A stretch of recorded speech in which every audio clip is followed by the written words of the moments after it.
ত্রয়োদশ জাতীয় সংসদ নির্বাচন 2026 12ই ফেব্রুয়ারি অনুষ্ঠিত হতে যাচ্ছে। এখানে জাতীয় সংসদ নির্বাচনের পাশাপাশি গণভোট আয়োজন করা হয়েছে। এই গণভোটে সবাই হাকে জয়যুক্ত করবেন। এখানে হা এবং না দুইটি ঘর থাকবে। আপনি হা ঘরেই টিক চিহ্ন দিবেন, আর আর কোনো কাজ নেই। অনেকেই হা ঘরে টিক দিয়ে আবার না ঘরে ক্রস যদি দেন তাহলে ওই ব্যালটটি বাতিল হওয়ার সম্ভাবনা থাকবে। তাই একটি টিক চিহ্নই আমাদের মনে রাখতে হবে। প্রথম ঘরটি হা টিক চিহ্ন দিয়ে আমরা এটা ব্যালট বাক্স সাবমিট করব। আমাদের হাতে দুইটি ব্যালট আসবে, একটি হলো জাতীয় নির্বাচনের প্রতীক সহ, আর একটি আসবে হা এবং না এর সহ গণভোটের ব্যালট। তা আমরা জাতীয় প্রতীক দেখে সিল মারব এবং হায়ের পক্ষে গণভোটে হায়ের পক্ষে হা ঘরে টিক চিহ্ন দিয়ে আমরা এটা রেখে দেব।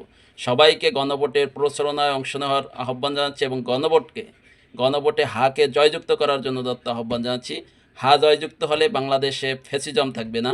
বাংলাদেশে সিভিল সার্ভিস কমিশনের নিরপেক্ষ নিয়োগ হবে ইনশাল্লাহ।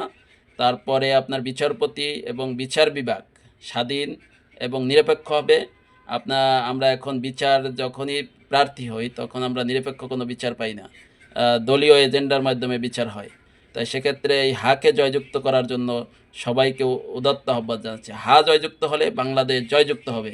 বাংলাদেশ স্বাধীন সার্বভৌম একটি নিরপেক্ষ একটি দেশে পরিণত হতে পারবে এবং বিশ্বের দরবারে মাথা উঁচু করে দাঁড়াতে পারবে। যেমন 10 বছরের বেশি প্রধানমন্ত্রী কেউ থাকতে পারবে না। যদি 10 বছরের বেশি কেউ প্রধানমন্ত্রী না থাকে তাহলে ফ্যাসিস্ট হওয়ারও তার সুযোগ থাকবে না। তাই হায়ের পক্ষে সবাইকে জোরালো ভূমিকা এবং জোরালো পদক্ষেপ রাখার আহ্বান জানাচ্ছি। যেমন সংসদের উপনেতা যে বিরোধী দল থেকে হবে তাহলে, এবং সংসদের উচ্চকক্ষ এটা বাস্তবায়ন হবে আপনার হা ভোটের মাধ্যমে। সরকার একক কর্তৃত্বে কোনো সিদ্ধান্ত নিতে পারবে না। তাই হাকে জয়যুক্ত করা মানে একটা আপনি নতুন বাংলাদেশ পাচ্ছেন। তাই নতুন বাংলাদেশ বিনির্মাণের জন্য হাকে জয়যুক্ত করুন। ধন্যবাদ সবাইকে।